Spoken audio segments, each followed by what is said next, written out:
Hi everybody, Michelangelo Badio here, the weekly live stream, No Boundaries. I want to talk about the ES series, the hybrid series, and also I thought to answer questions today.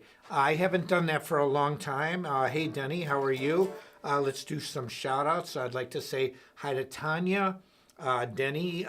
Denny, your guitar collection always looks better and better. There's Cynthia online, Nick, Brett, let's see, Rob, Jenny, Alexis. So we have a lot of people coming on. These hybrids are really cool.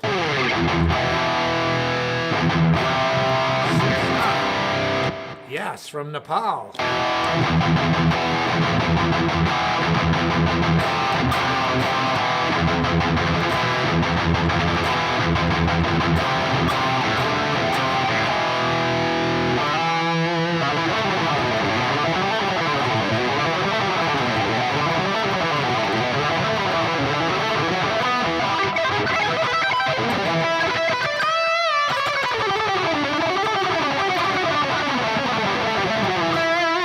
Hi, Nick.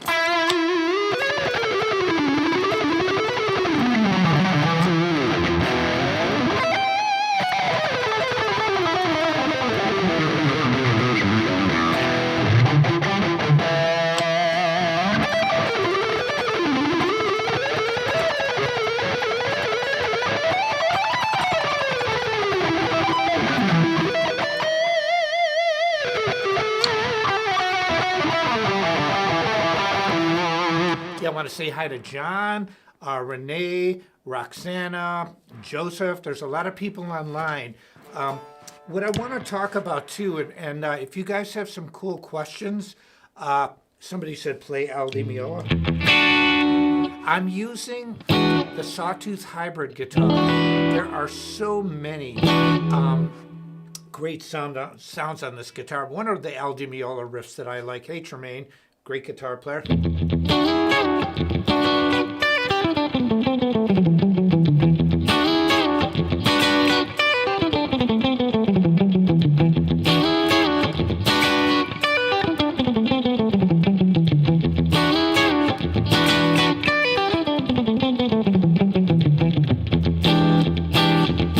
I always think of Earth, Wind, and Fire, Shining Star. Here it goes.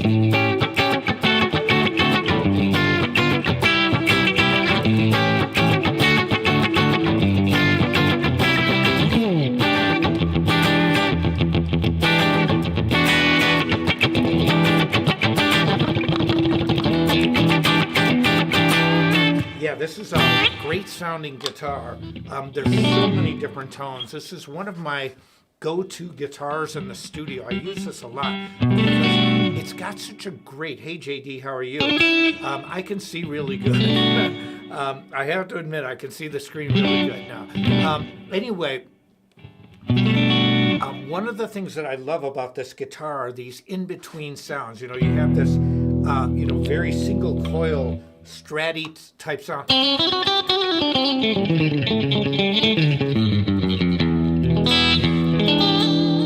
And then you can get that.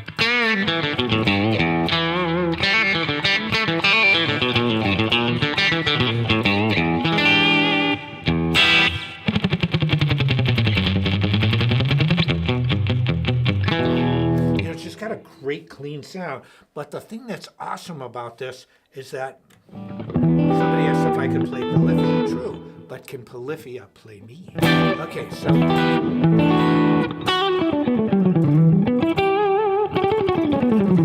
if they play one of my solos, I'll play Polyphia. How's that? And because I've got 15 solo albums, why not? Time Traveler, let them play that one. Okay, so now when I use this guitar, it's got these single coils that sound amazing. It's got the humbuckers that sound amazing. But the thing that this guitar has that no other guitar has is those in-between sounds. Here's between the two.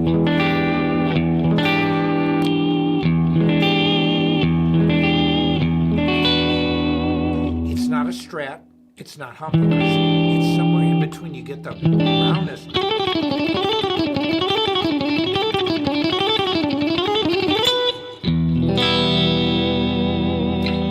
roundness of the humbuckers and the brightness of the single coil.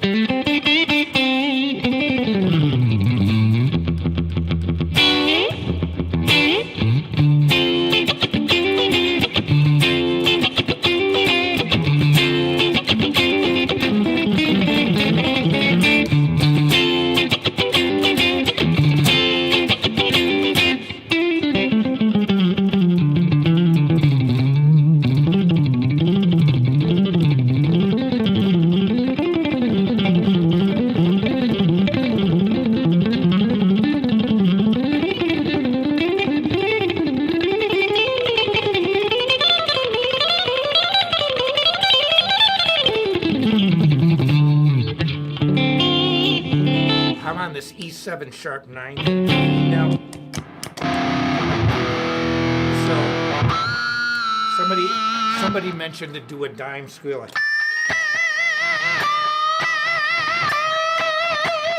I do two types, like, and this has a real top of the line German Floyd.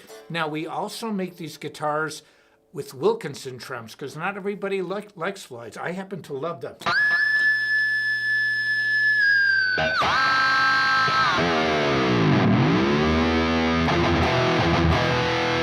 sounds neat. And this in-between sound, I love this. Here's one of my go-to sounds.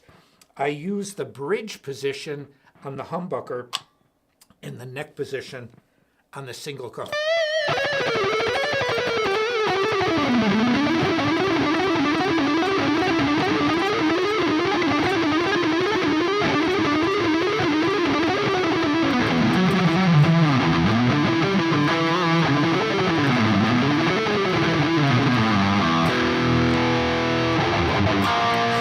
Somebody wrote nitro.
I got the opportunity several years ago to play in Israel. And we worked it out with the opening act where I would play Voodoo Challenge, sing, and they would jam along. And now at that time, I didn't usually play with wahs. So I told the audience, I said, now I'm not using a wah pedal, so I'd like you to simulate the wah and sing the intro. So I like.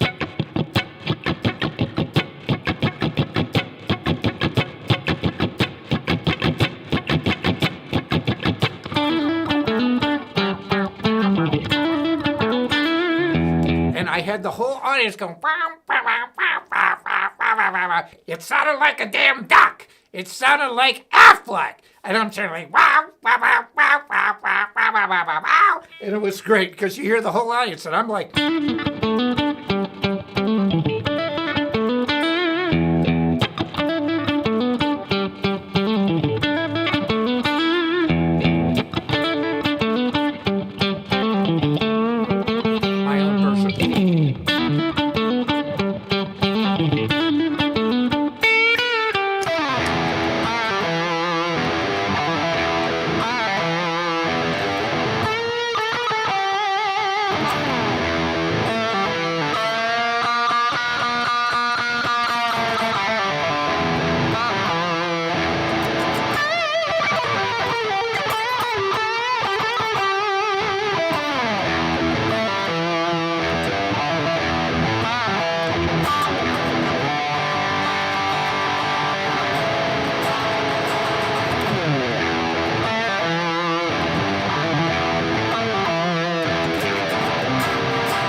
guys.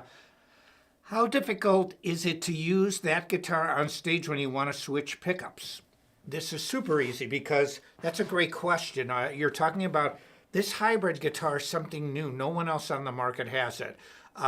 And so, yeah, if it looks like it's Jimi Hendrix with, I'm sorry, I'm reading some of this stuff. But anyway, one of the things that makes this so easy is these toggle switches are, you have the 5 position for the 3 single coils and the 3 position for the 2 humbuckers.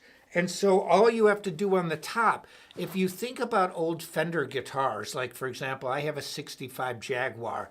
What they did back in the day is they set up a rhythm and a lead tone on the guitar, but the controls were not really very ergonomic and easy to use. I mean, the lead sound was real thin, the rhythm sound was real thick, and what happened is, you know, they've got some weird things that make it difficult to do live. Like it takes you a little while to get a sound. See, with this, and I wasn't even thinking about that.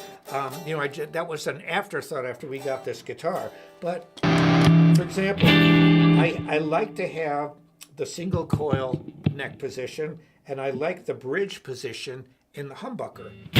This toggle switch up here is super easy. Top, single coil, middle, both sets of pickups, bottom, humbuckers. So it's really easy to change sounds. It's really easy. And like,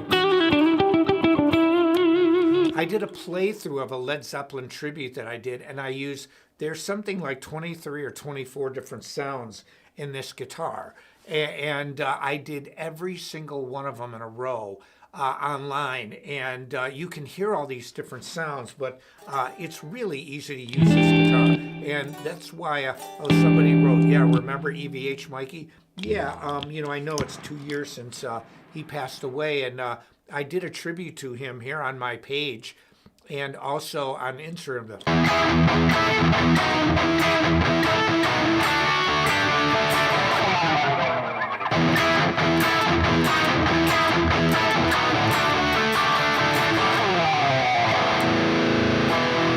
Was just the single coils. But yeah, I did a great tribute to her.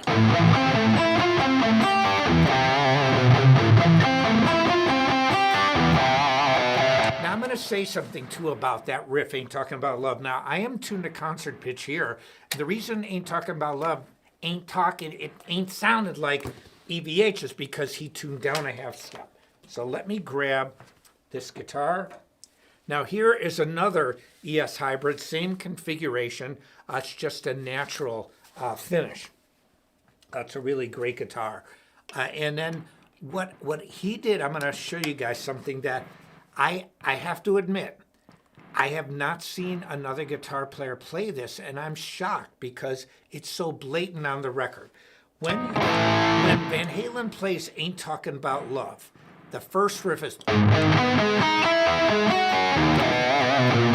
Now I'm playing it slower, but you can hear once it's down that half step, now it's in the focus.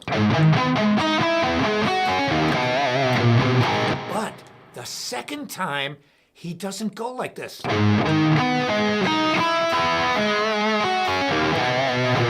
does this. He hits the C twice, and no one, I was just watching a guitar player play it today. That's a pretty well-known guitar player from South America.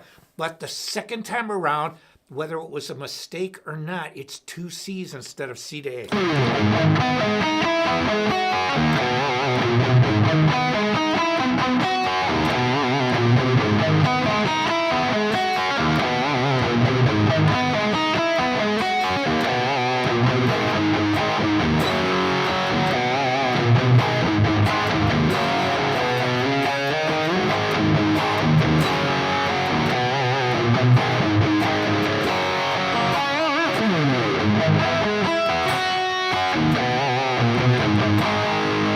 Love it. I love tuning down a half step too. I think it sounds amazing.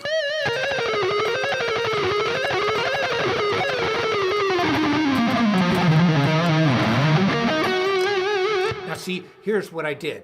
I was playing single call.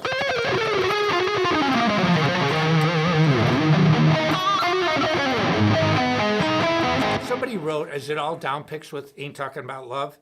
To me, it doesn't even matter. I could care less. The one thing that I worry more about down pick is, because if you go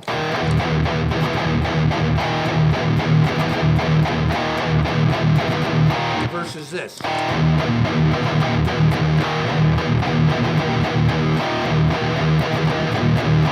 It's a huge, huge difference. And so down picks, but if I go,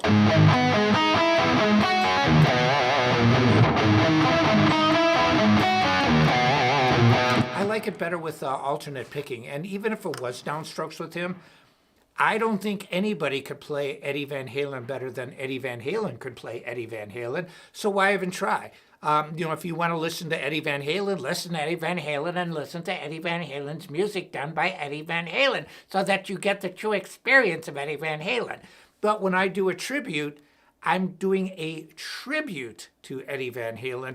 I'm paying homage and respect and reverence to one of the greatest guitarists that's ever lived.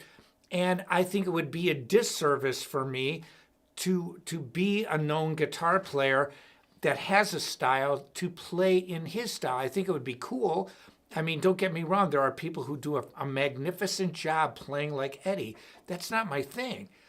It'd be like the Analogs. If you know that band, they're so phenomenal at doing Beatles music. Every little note, their vocals, they don't sound singing-wise like McCartney and Lennon, but they hit all the perfect notes. They're perfectly in. They do the rasps when the rasps are supposed to be there, like in the song "Oh Darling," and it's such a faithful recreation. But when we did Beatles songs when I was a kid, I heard it the way I wanted to hear it. I wanted to do an interpretation of it, and that's what I do with all the tributes. I pay homage and respect to them by doing a tribute in my style, in using their riffs, it's really, I love Van Halen, and I think, at least for me, there's other people that do tributes better to sound like that particular guitar player than me. That's not something that I ever cared to do. I loved listening to Van Halen. I never wanted to copy exactly the way he sounded and every little nuance. Just like Hendrix. I know a lot of Hendrix songs, but that doesn't mean that I want to sound like him, nor probably could I sound like it. I mean,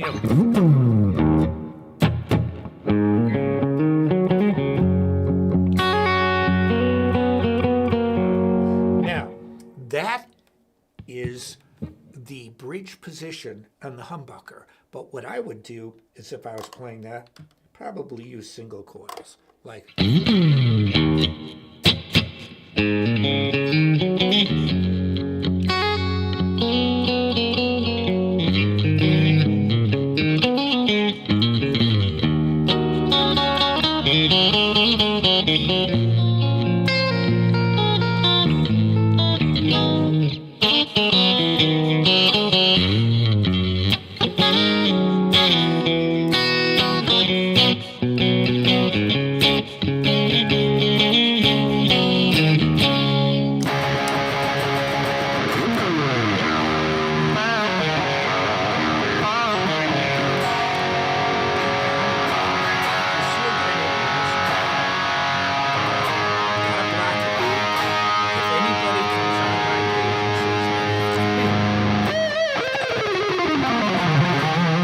Watching a lot of comments go by, and what I think that what I love to do, and especially with a guitar like this, it is so versatile, and you can get 20% off. Hey, Nils. Nils is the bass player in the MAB band, a great bass player. He gets an amazing sound. I just posted the full version of our version of No Boundaries. When we play in the MAB band, no tracks, no backing anything. He's got a great voice too, so he's the main lead singer. I sing backups, but we did a really killer version of No Boundaries that's just a 3-piece, and I posted it on YouTube. It's getting great response, and it's just amazing. You know, some people wrote, why can't people have respect? Let me say something that when I was a columnist for Guitar World, they said that I was a disruptor. And I went, what do you mean by that? And they said, well, you do things that people want to see. And they also said that nobody can have 100% good comments. So you need some people to kind of flame the situation. But I also found too, this is my page. So flame everybody somewhere else. You know, you don't come here to do it. You know, I've talked about this numerous times, but people that do that stuff, it doesn't affect me at all. I don't care. I'll give you my realistic opinion of it. If you come here and I'm trying to give you knowledge for free, give you a lifetime's worth of experience and dedication to the instrument that I love, and I'm telling you, and I'm living proof that what I'm telling you is correct, and you come here and you want to be a jerk, you don't deserve to be here. And that's exactly how I look at it. If you want to be a jerk, fine. I don't care. You could say whatever you want about me anywhere. But if you come here and do that, I'm going to ban you. That's it. There's no second chances because I love guitar. I love the fans. I love doing what I do. And if you don't like it and you think you can do it better, hey, be my guest. Put out all the videos too and go online and write a new No Boundaries and do all the stuff. And so anyway, all I know is that, with this MAB band, we did an amazing version of No Boundaries.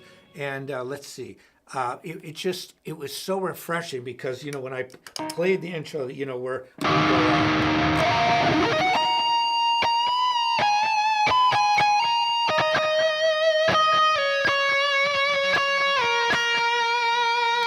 when I played it, it was so exposed. It's like if you heard the slightest anything, it would be present. And we just did such a good version. I was really happy with it. But, I just love, playing in a band like that. It's full circle because if people saw me play in workshops, I played alone. I played solo. So it was in my best interest to have backing tracks, and I used them from my records, and I had a great engineer mix them. And I was really good at telling the engineer what I wanted to hear. When you mix for a live performance, if you're playing solo, I don't compress or limit like we would on a CD or a record. Because if you look at a waveform on a computer, an album's like this. Looks like a darn Tootsie Roll. And so it's like that. But see, if you looked at my clinic and live performance tracks, they're very, you see the snare move up and down, and they're not nearly as loud because all you have to do is turn up the volume. And so, but they sound so much more live because it's a real drummer hitting a snare. And when you have snare drums that hit on a track, when you're playing in a band, you can watch these snares peak. But when they limit it, they bring the soft things up and the loud things down, limiting the high parts to low, and compression, and bringing the low parts up. So you have here and here. What limiting and compression does, limiting has like a top, a peak. It can't go past that. So you can hit the snare drum as hard as you want. If it should have been up here, it will only go to here. So that's why you see these super thick waveforms makes things super loud. I do not. Yeah, somebody wrote, I love the sonic spikes. Yeah, of course. But it's got a really clear, articulate sound. When, like, for example, my warm-up song, when I used to do solo shows,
chorus. And when I did in the chorus where it goes,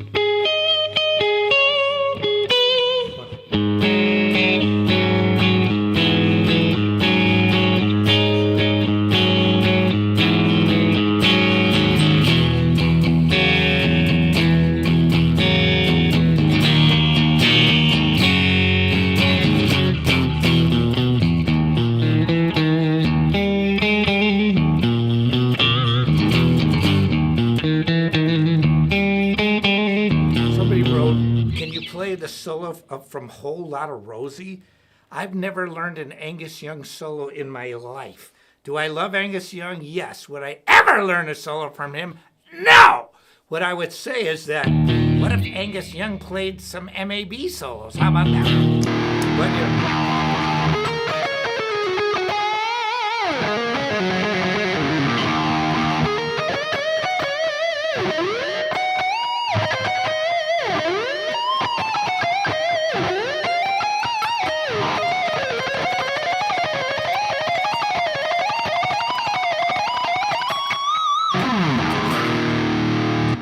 when I saw a whole lotta, I thought you were going to say whole lotta love.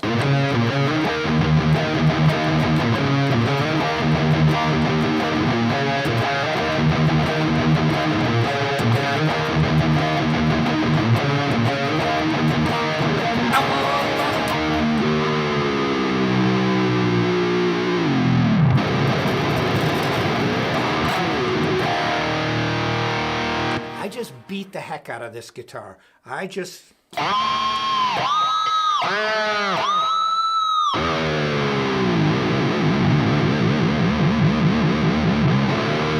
I know I said about answering questions, but I'm in the mood to just jam away. I was thinking about Van Halen today. What an amazing guitar player. But look at that. Listen how in tune this is, and I've been beating the heck, showing this guitar no mercy. Listen how beautifully in tune that is. You can't fake that. And this is one of the things where, I'm telling you like a lot of secrets. Over the years, I pretty much shared everything. In fact, when I did my first instructional program, I had fans telling me, they said, Michael, you showed too much. And I've said this before, but it's worth repeating.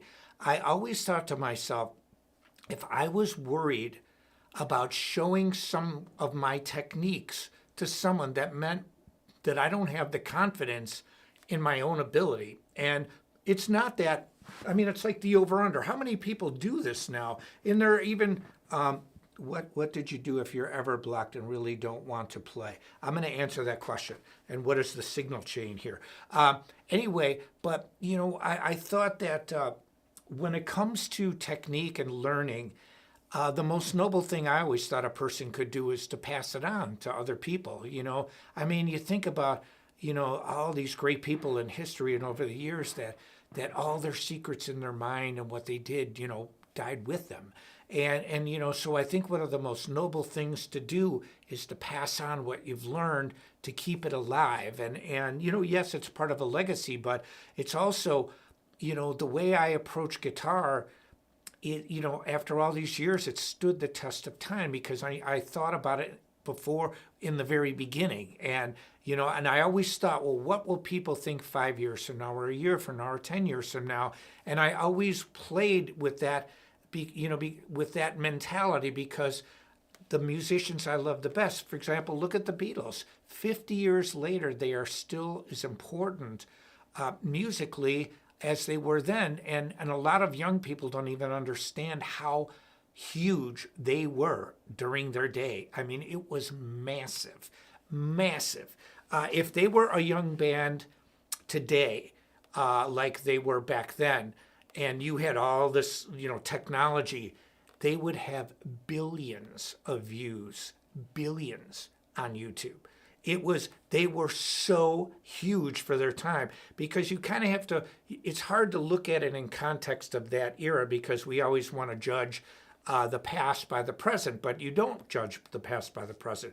You leave the past where it is and just look at it and try and appreciate what they were in that time. And at least that's how I looked at it. To be an impartial person just looking back. Now, let's see. Somebody asked me a question. Adam, did you get that question about what happens if you have like guitar player block? Writer's block. Okay, that's a really interesting question, because when I went to the university, Northeastern University in school, my professors were all doctors, and they talked about that. One of them in particular, his name is Dr. Wunslav, and I love this guy. Now I'm older and you know, obviously, and so I went to school a while ago, but the thing that was cool about him was he had a doctorate, he was brilliant, but he was in World War II. And what he did was he wasn't so much in a combat role. He said that, you know, he was in a medic and you know, that, and so he really wasn't in a position, you know, like fighting on the front lines. You know, he was, you know, helping people that got injured and shot and stuff. Anyway, make a long story even longer, he said that he tried, you know, because when he was in Germany and Austria, he tried and he succeeded in visiting a lot of the churches and places where people like Bach and people like Mozart and the great composers of the past actually played. And he said, you know, he got to see organs that Johann Sebastian Bach played. And I was just riveted by all this stuff. And one of the things that he talked about was writer's block. And I'm going to give you an example. After Johann Sebastian Bach, the Baroque era, the next era was the classical era, the classic era. And see, you can look at the past and see a lot of correlations in the present. Change is the only constant. You know, there's a philosophical principle, change. The only thing that we know in the future is it's going to be different from today. That's all we know. We don't know how, but the only constant in this world is that things are going to change. And so it's our job to hopefully make it better, you know, make the world a better place, make it better for people. You know, everybody's important. And so what the Baroque era was called unity of affection. And what that meant is from beginning to end, the atmospheres were the same, like, you know, here.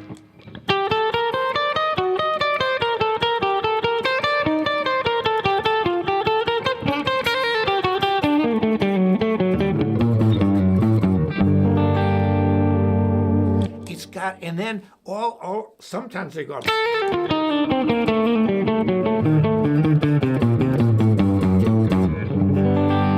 It's called a Picardy third, when you end a minor composition with a major chord. Roundabout by Yes did that. But unity of affection meant this, that in the Baroque mind, Bach's mind, the beginning of a piece all the way through to the end had to have a uniform feeling. If it was sad, you kept it sad. If it was happy, you kept it happy. Classic era was different. Classic era was based on change. See, again, the pendulum swings. You've got one here, then the next thing. So Mozart was, you know, Bach was considered old-fashioned even in his day. It was 100 years later that he got rediscovered to the genius that he was. He was not known in his own time as a famous composer like Beethoven or even Mozart. And so, but see, Mozart was change. And now here's where I'm going with all this, because it's good to have some background on this. Mozart never, ever had writer's block. He was one of the greatest geniuses that has ever lived on this planet. It translated from somewhere in the cosmos to his head to the page. That's it. No rewriting, no nothing. He's just, yeah, down. So he would just write it. Now, Haydn, who was a contemporary of Mozart in the classic era, had writer's block.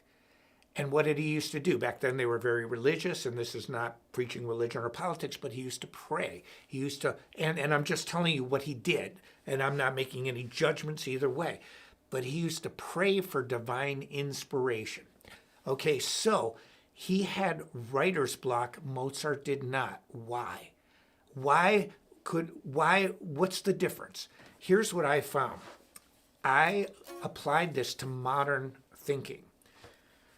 Haydn was a brilliant, brilliant composer. He had to do a lot of rewriting. See, not many, Beethoven had to rewrite a lot. Most composers did, not Mozart. That's what makes Mozart, not their music. You can't say Mozart's music is on a higher level than a Beethoven or a Bach. I would say they're all equal, but Mozart's ability to just write and write and write without rewriting anything, and it was perfect.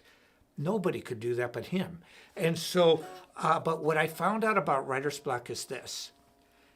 Listen to a song, steal beats. If you notice hit songs, I'm gonna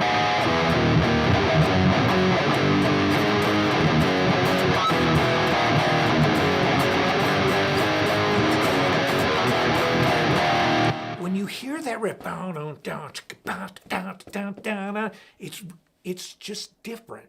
It's on a different league because most people just write, I love you, I love you, oh, I love you. It's so predictable. And one of the things about amateur songwriting versus professional is the groove. I mean, think of AC/DC. That's the one thing that when I got signed to Warner Brothers, when I used to play covers, and you play like, AC/DC songs or Beatles songs or Nirvana or whatever you like to play, or more current things, even Creed, and the audience goes crazy. They're really not going crazy for you. They're going crazy for the freaking song.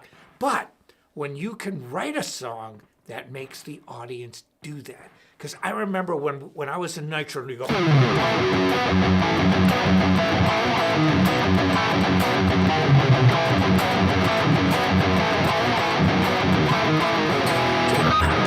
the place went, wow, like a freight train. I mean, it was just incredible. And I'm not equating myself with AC/DC or this, but when you get into writer's block, the thing that you can do, the easiest thing to do, is to put on a drum program, put on even a metronome if you have nothing else. Get a beat going. Get a beat. And when you have that beat, just start playing to it. See, when I practice guitar, I don't just go. I don't just do that. I like to do it, but I do it to drum patterns. And I found, like, for example, what's one of the songs? Freight Train. I took a drum machine, an old Roland, that 808 that got real popular in hip hop. I just went doo doo ba doo doo ba doo doo ba doo doo ba doo doo ba doo doo, and the first thing I started really just thinking, and I was thinking about "Burn" by Deep Purple.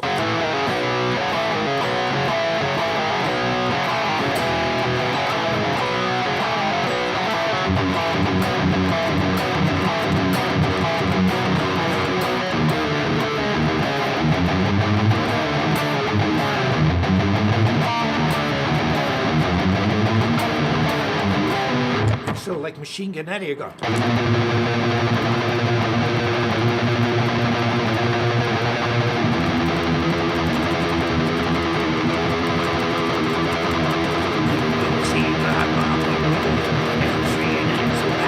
I mean, well, we came up with Machine Gun Eddie, and I love this one.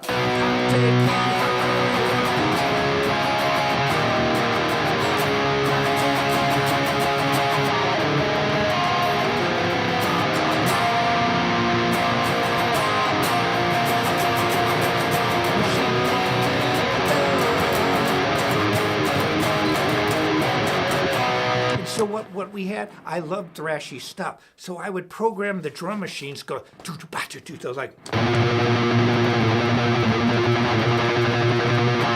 So do do ba do do, and that's how I came up with Machine Gun Eddie. Especially, I was really proud of this part. That like here.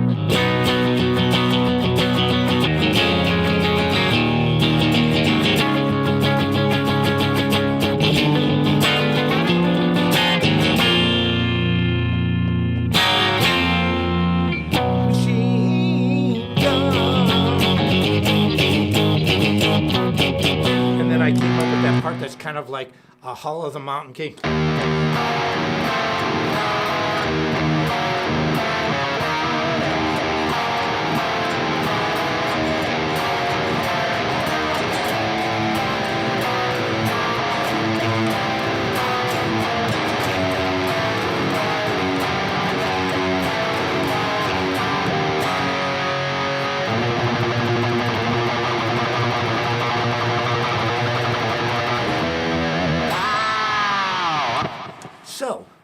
I do not get writer's block because I steal. I steal from other people. Everybody does it. People stole from me. I've stole from them.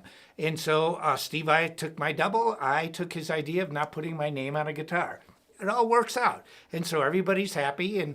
And so what I've learned is when you get into a rut, you switch your thinking, put on a beat. Listen to a song that's maybe a little outside your wheelhouse, so to speak, and just jam to it. In other words, you use something to spur, and beats are so important. When you think of the great songwriters, it's a good beat.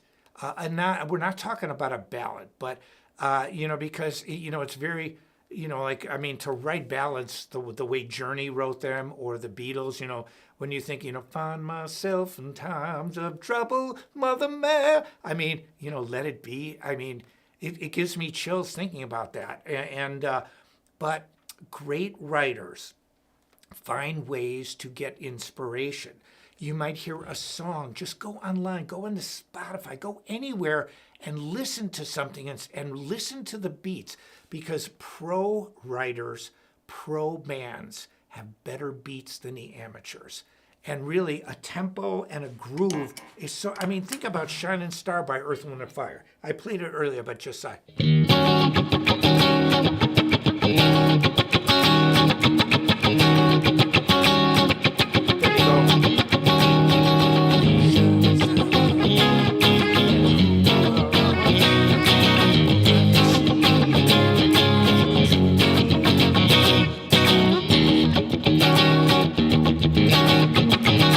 You play that in a band and start going.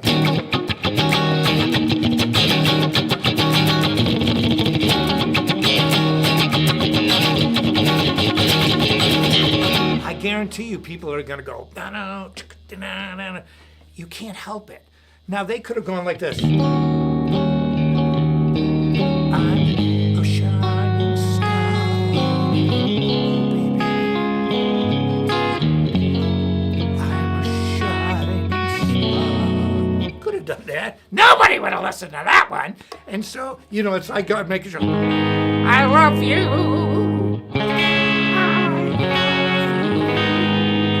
And so, somebody said, listen to power metal classics. You listen to things to give you inspiration. I know this is a long-winded talk, but this is key to being better. Somebody asked how you learn to play fast. You get speed kills. Speed kills works. It worked before. It works today. It's going to work tomorrow. It works. I'm super fast and still. And I have not lost my skill at all, because I practice what I preach. But, I can't say enough about Sawtooth. Somebody said, what do you think about Buckethead? I love Buckethead. I really enjoy his records. I was listening to that one song. It's got a ton of views, but it's a...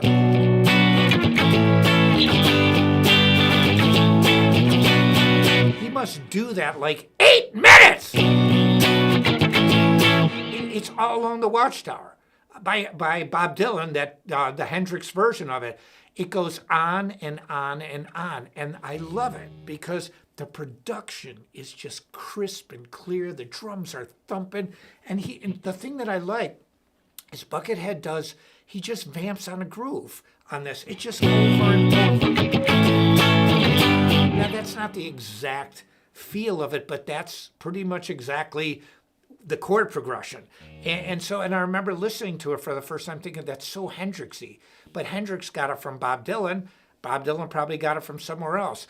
But the thing that I love about Buckethead is he develops an idea. He'll take an idea and it's called an ostinato. I wrote like this song called Avalanche. It's a really cool riff.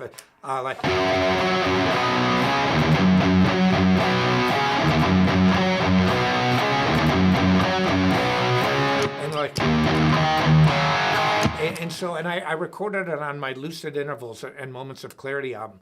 But I just vamped on that groove, or I had that other one off More Machine Than Man. It's just...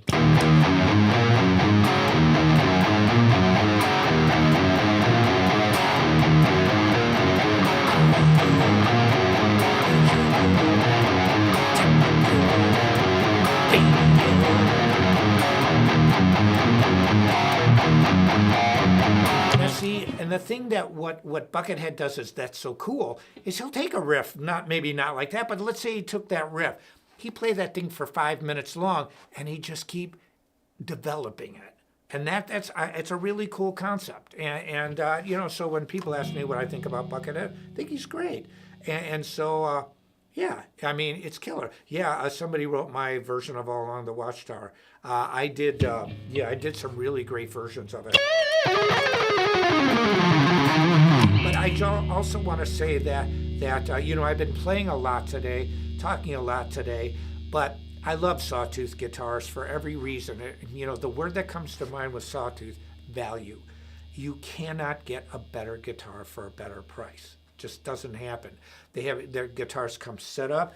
We are not interested in making guitars just for like custom guitars for me, or when we made the double guitar, we brought it out to the public. It's the first time ever in my entire career. I've been playing the double guitar since the mid 80s. Now think about that. From 84, I started playing the double guitar. It took till 2021 and 22 for a company to be able to manufacture it at a price where people could afford it, and it's not $7,500 a guitar, which would be the base minimum price for one of the doubles. And so, and we sold them out. They're long, long gone. We only made 50 pieces. They are gone. And a guitarist like the Do, I don't know the Do. I mean, I don't know who he is. I didn't even know that much about him. I know he's an internet sensation, and he bought one. We didn't know that it was him buying one. It was just another one of the 50, and he has millions of views using the double. We make guitars for you. This hybrid is just, no company's got a guitar like it. It's just so killer, and it's so versatile. And it's super easy to use. I'm a guitar player. I'm not a rocket scientist. I don't want 9 million switches on the guitar. I want it simple, easy to use, and do what I want, and stay in tune, and be intonated. So anyway, let's see. Michael, what's your take on picking technique, especially with an open picking hand versus closed? Now, I don't know what open or closed means. I mean, I know what the words mean, but I don't understand open or closed. But I think... Anchor. Okay. Put your fingers together. Okay, yeah, like Adam just said. I think, yeah, your meaning is fingers anchored or free floating. Now, the difference is this. I anchor my fingers. John Petrucci anchors his fingers. Yngwie anchors his fingers. Now, people like Joe Bonamassa, he does a little bit of a combination, but when he's playing,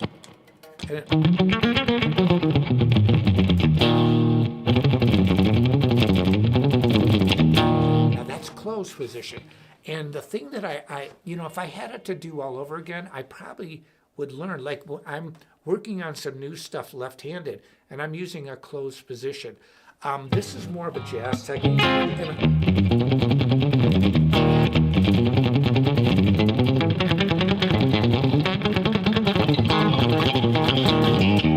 So, you know, I'm good at this. I worked on it.